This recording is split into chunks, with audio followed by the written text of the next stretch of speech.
gente vai conversar agora sobre a nossa saúde, né, doutor? Sim. E tão importante a gente poder falar sobre hipertensão. Olha, a gente precisa ficar muito atento aí ao que acontece com o nosso corpo. Não é brincadeira. E com hipertensão a gente não brinca. Portanto, a gente vai começar esse assunto. Quero te convidar para participar. Nossas redes sociais estão na ativa ali para você. Entra lá no Vida Melhor Oficial, Cláudia Tenório Oficial, deixa sua mensagem, deixa seu recado, tá bom? E a gente vai falar hoje sobre esse assunto porque amanhã, que é dia 26 de abril, é o Dia Nacional da Prevenção e Combate à Hipertensão.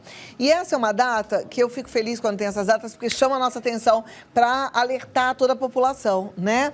Essa é importante porque a hipertensão é uma doença silenciosa que atinge cerca de 35% dos brasileiros, ou seja, é um número gigante. Infelizmente, por conta da hipertensão, muitos brasileiros acabam tendo doenças sérias cardiovasculares que comprometem a vida, né? E podem levar a óbito, tá? Mas o doutor Marcelo Cantarelli está aqui para nos ajudar. E ele, que faz parte da Sociedade Brasileira de Hemodinâmica e Cardiologia Intervencionista, tem tudo para deixar a gente agora atento aos sinais e fazendo a prevenção certinha. Que, por sinal, não é comendo azeitona e salaminho, né? Não, na verdade, assim, a gente pegando o gancho aí, já que você estava falando de alimentação no outro bloco, a alimentação, no caso da prevenção da hipertensão, é muito importante, tanto que existe uma dieta, na verdade, que se chama dieta para parar a hipertensão, né? Orientações dietéticas para parar a hipertensão, que a sigla em inglês é DASH. E, na verdade, nessa dieta, a gente restringe algumas coisas, tá certo? Especialmente que tem muito sódio, né? Que é um componente do sal de cozinha. Então, a primeira orientação é comer pouco sal, 2 a 3 gramas por dia. Para você ter uma ideia, a nossa dieta tem em torno de 10 gramas por dia. Uau! Né? E o sódio é 40% aí do componente do sal de cozinha. Então, a primeira recomendação, tirar o sal da mesa, né? Usar o sódio natural que vem dos alimentos, e alguns têm um pouco mais de sódio. Então, alimentos industrializados, congelados, processados, embutidos, como nós temos aqui, e molhos prontos, como nós temos aqui, eles têm mais sódio do que o recomendado, digamos assim. A dica, na verdade, como a gente hoje, você, então não vou poder comprar um enlatado, não. Na verdade, hoje você tem os rótulos, então a gente tem que dar uma olhadinha lá. Você está no supermercado, olha o rótulo. Se o sódio, e normalmente esses rótulos, eles trazem do valor maior até o valor menor. Se o sódio está entre os 3 primeiros, é porque tem muito sódio, né? Se ele está lá embaixo, então está mais tranquilo. Então essa é a primeira recomendação. E nessa dieta, é uma dieta que tem coisas naturais. Então ela é fácil de fazer. Cereais integrais, grãos, farelos, legumes, verduras, as oleaginosas, são as castanhas, as leguminosas, o feijão, por exemplo, tá certo? Carne magra, leites com pouca gordura e alimentos com gorduras boas, como os azeites, os óleos vegetais e as castanhas. Então, é uma dieta que é fácil de fazer, digamos assim, porque você tem coisas naturais, né? Além disso, se a gente quer prevenir a hipertensão arterial, a gente tem que ter um hábito saudável de vida, que já foi comentado aqui também. E que às vezes é difícil a gente começar, mas o hábito tem que ter um começo para se tornar um hábito. A atividade física também abaixa a pressão arterial. Atividade aeróbica, que seja pelo menos uma caminhada. Começa a caminhar 15 minutos por dia e passa isso para 30 minutos. 30 minutos por dia caminhando, por exemplo, isso você já vai ter uma queda do valor da pressão arterial. Então, a dieta, a atividade física regular, aeróbica, e aí a gente vai combater o estresse, porque o estresse aumenta a adrenalina, aumenta a pressão arterial. Meditação, respiração lenta, adotar um hobby, isso diminui o estresse, que também vai ajudar a combater a hipertensão arterial. Então, nós estamos falando de algumas coisas e a gente ainda não falou de remédio, né? A obesidade é um fator que leva a aumentar a pressão arterial. Então, reduzir o peso através da dieta e atividade física, e às vezes com complementação, se for necessário medicamento, também é importante. E tirar 2 vilões, o excesso de bebida alcoólica e o tabagismo. Então, são recomendações que a gente vai fazer e que a gente consegue evitar, muitas das vezes, o desenvolvimento da hipertensão. E se você já é hipertenso, você vai melhorar a sua pressão arterial, às vezes não vai precisar tomar remédio ou às vezes vai diminuir os remédios. Com isso que a gente fala que é o tratamento não farmacológico da hipertensão arterial, que é o conjunto dessas coisas que a gente comentou. Agora, eu tenho algumas dúvidas, já vou até deixar 2 perguntas que são minhas dúvidas no ar. Vou convidar você para mandar a sua pergunta também, que aí a gente vai lá para a nossa tela para poder mostrar a sua pergunta e o doutor Marcelo Cantarelli responder. Mas uma dúvida minha, a primeira é, o que é considerado excesso de bebida alcoólica? Que eu acho que esse é um ponto interessante, porque até que ponto é excesso ou não é excesso, né? Tabagismo acho que é mais fácil da gente identificar, que acho que quem fuma não tem como fumar pouco, né? Acho que deve ser mais ou menos a mesma coisa. E sobre medicamento. Doutor Marcelo, você falou que uma das coisas que a gente precisa fazer para evitar a hipertensão é evitar excesso de bebida alcoólica e tabagismo. Então, tabagismo eu acho assim, fuma muito, vai diminuindo até parar. E o que é excesso de bebida alcoólica? É aquela pessoa que bebe todo dia, todo em grande dia quantidade. É excesso. Excesso, todo dia em grande quantidade. Não existe uma certa recomendação, mas veja bem, se a pessoa toma um copo de uma bebida por dia, uma dose que seja no almoço e outro na janta, isso já é algo moderado e tolerável. Acima disso já passa a ser preocupante. É porque a bebida traz outros problemas com o próprio vício, né? O alcoolismo, por exemplo, quem tem que sempre pensar. Entre as bebidas, existem aquelas que têm menor influência sobre o aparelho cardiovascular e as que têm mais influência. As que têm menor influência e têm uma influência até saudável são os vinhos, tá certo? Tinto, vinho branco, que tem... Então, por exemplo, aquela história de tomar uma tacinha de vinho por dia é bom para o coração, é mito ou é verdade? Não, isso é verdade, porque tem resveratrol, existem antioxidantes, tá certo, principalmente na casca da uva tinta, e isso leva aí a redução de colesterol e tem um efeito benéfico. Entretanto, a recomendação é essa, 1 a 2 taças por dia, não mais, porque existem outros problemas derivados do álcool, né? Já as outras bebidas, né, como os destilados, por exemplo, a cerveja, por exemplo, eles não têm esse benefício cardiovascular, porque não é o álcool que leva a esse benefício, né? E sim o elemento que fez, quer dizer, a uva. Então, o excesso de bebida alcoólica pode levar, inclusive, à obesidade, porque existe um excesso de carboidrato. Então, nada em excesso faz bem, né? Então, tudo tem que ser de maneira moderada. Bom, tem uma telespectadora muito querida, e eu fiz essa pergunta pensando nela, que é a Esther Oliveira, um beijo para você, Esther, que falou outro dia para mim que estava preocupada com a pressão alta, mas que ela queria algumas dicas, que ela não queria tomar medicação. E eu fico sempre muito preocupada quando a pessoa tem uma indicação em relação à medicação e ela acha que isso é um problema, né? Quero que você me fale mais sobre medicação para pressão alta. Vou falar 2 coisas. Às vezes, a causa da pressão alta pode ser uma medicação. Por quê? Quando a gente fala em hipertensão arterial, 90% das vezes ela é de origem genética, você vai ter a hipertensão porque ela é a doença, tá certo? Em 10% das vezes, você não é hipertenso, mas alguma coisa está causando a sua pressão alta. Ou uma doença nos rins, por exemplo, tá certo? Um tumor, doença de tireoide, ou às vezes medicamentos ou até hormônios. Então, pessoas que usam excesso de testosterona, por exemplo, esteroides, corticosteroides, por exemplo, anti-inflamatórios, elas podem se tornar hipertensas durante o uso desse tipo de medicação. Anti-inflamatório pode causar hipertensão? Exatamente. Pode subir a pressão arterial enquanto você usar esse tipo de medicamento. Tirando o medicamento, você resolve a questão da pressão arterial, tá certo? Agora, se você é hipertenso, você está hipertenso, você precisa tomar remédio para pressão, saiba que esse remédio ele não vai curar a hipertensão. É diferente de antibiótico. Você tomou, passou a infecção, acabou. Não. É medicamento de uso contínuo, diário e para sempre, tá certo? Porque a hipertensão ela tem controle e não tratamento. Então, no dia que você esquecer o remédio da pressão, naquele dia a sua pressão vai ficar mais alta do que no dia que você tomou o remédio. Então, se a pessoa tem indicação, ela tem que tomar o remédio sem preconceito. Exatamente. Hoje a gente tem no mercado mundial uma opção muito grande de remédios para pressão arterial, coisa que há 40 anos atrás não existia. Então, há 40 anos atrás, tratar a hipertensão era um problema, porque eram remédios que tinham muitos efeitos colaterais. Hoje, a grande maioria dos remédios utilizados para tratamento da pressão alta eles não têm efeitos colaterais, ou têm mínimo de efeito colateral, tipo de efeito que é colateral? tolerável. Bom, você já teve vários efeitos, né, colaterais, como dor de cabeça, como a impotência, por exemplo, né, que são mais frequentes, tosse seca, irritativa. Então, esses efeitos colaterais Mas são que raros. são frequentes, hoje eles são muito, muito raros, tá certo? E que não atrapalham a vida. Então, hoje, tomar remédio, quando o médico passa para pressão alta, é essencial. Por quê?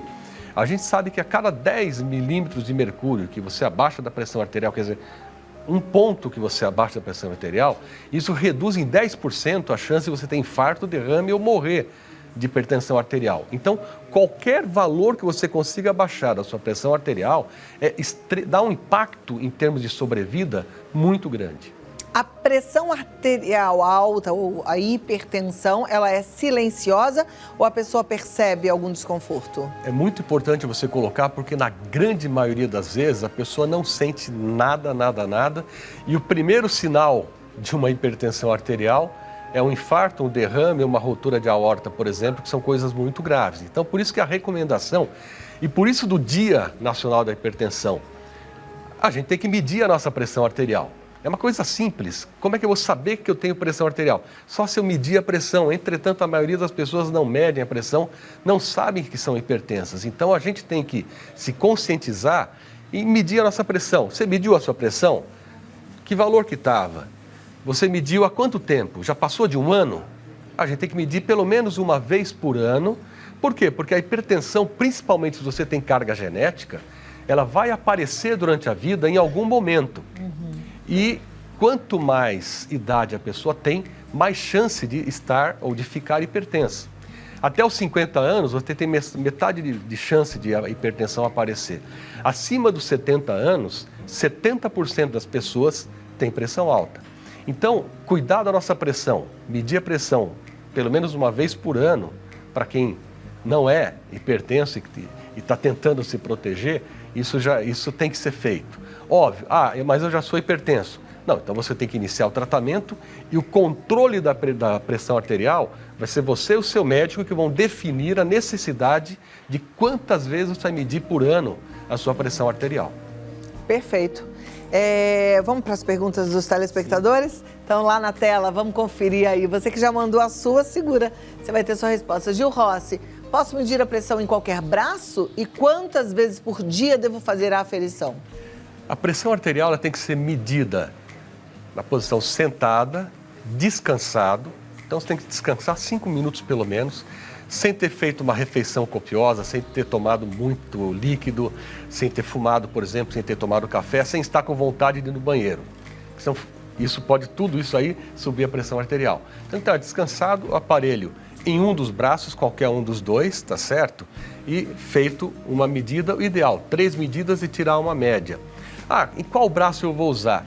Na primeira consulta médica, é ideal, é recomendado que o médico meça a pressão nos 2 braços e veja se há diferença entre eles. Algumas pessoas têm diferenças e algumas coisas são causadas por obstruções nas artérias. E o médico então vai recomendar que você meça naquele braço onde a pressão deu mais alta. Então essa recomendação o médico pode te passar. Na grande maioria das vezes, a pressão é igual nos 2 braços, então qualquer um deles você pode usar para medir. Maravilha. Quantas vezes por dia? Isso não existe essa recomendação. Muitas vezes, se você está iniciando um tratamento e o médico está ajustando dose de medicação, pode ser que ele peça para você fazer um monitoramento residencial da pressão arterial. Esse é o nome.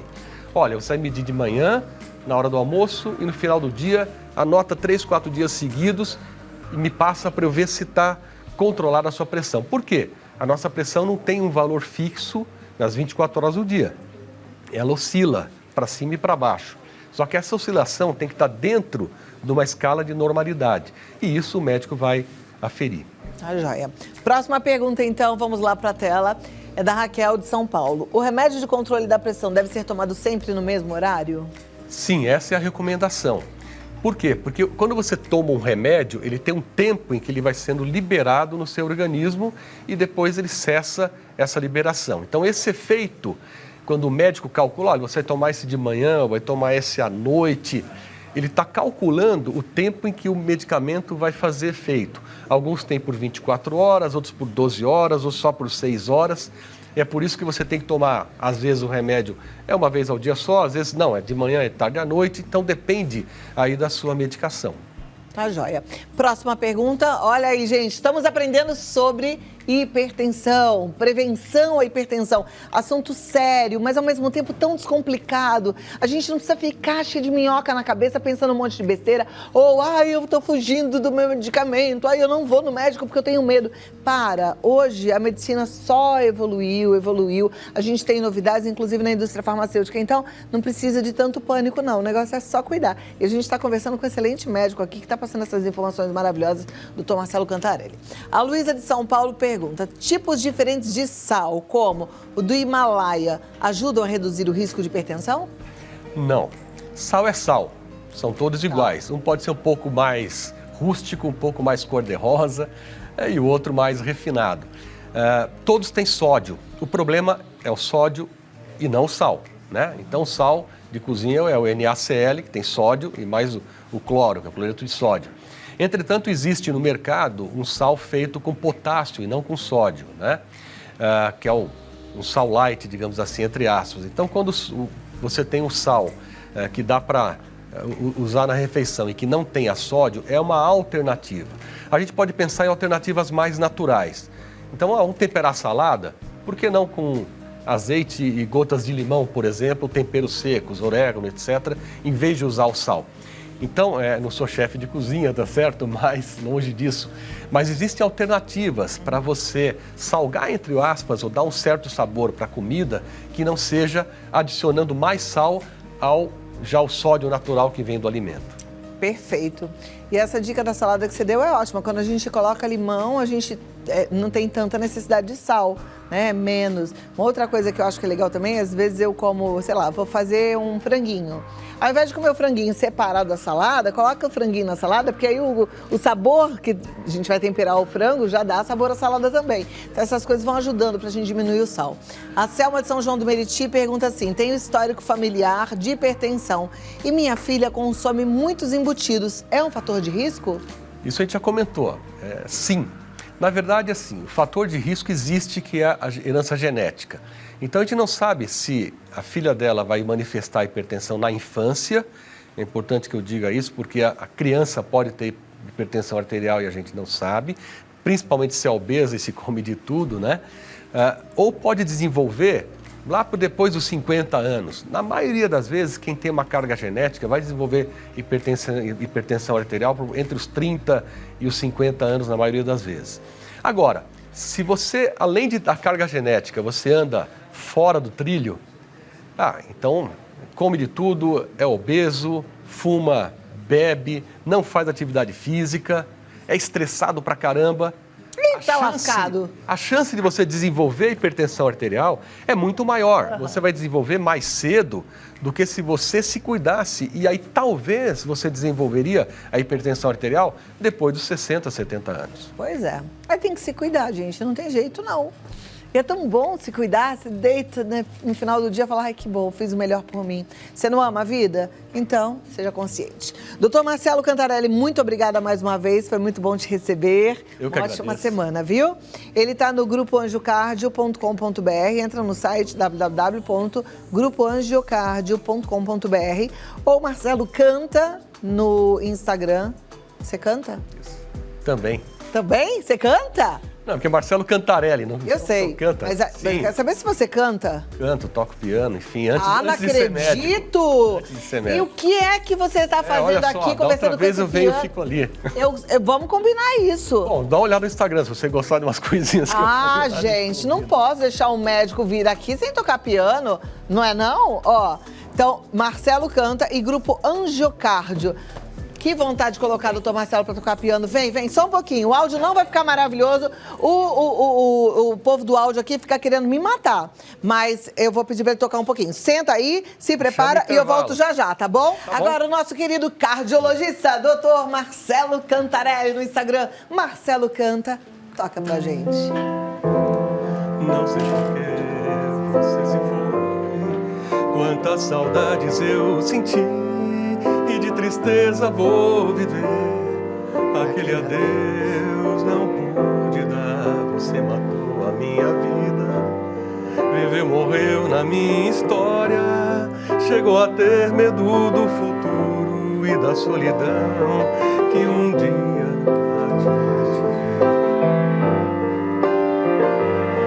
e eu gostava tanto de você. Gostava tanto de você. Gostava tanto de você. Gostava tanto de você. É algo assim. É tudo pra mim. É mais que eu esperava. Baby, você é mais do que sei. É mais que pensei, é mais que eu sonhava, baby, sou feliz, agora não vá embora não, vou morrer de saudade. Não vai embora. Vou morrer de saudade. Uou! Maravilhoso demais, gente! Obrigado. Que espetáculo! Doutor, Obrigado. me surpreendeu, já era fã, agora fiquei mais. Gente, o negócio é o seguinte, cuida do coração e da alma com esse médico maravilhoso. Muito obrigada, meus parabéns e até a próxima. Agora já sabe, voltou, vai tocar. Agora, gente, que talento! Não é demais? Deixa um carinho lá pro doutor Marcelo Canta, lá no Instagram. Olha que joia. E cuide de você, viu, amiga, amigo? Cuide do seu coração, cuide da sua pressão arterial. Se cuide!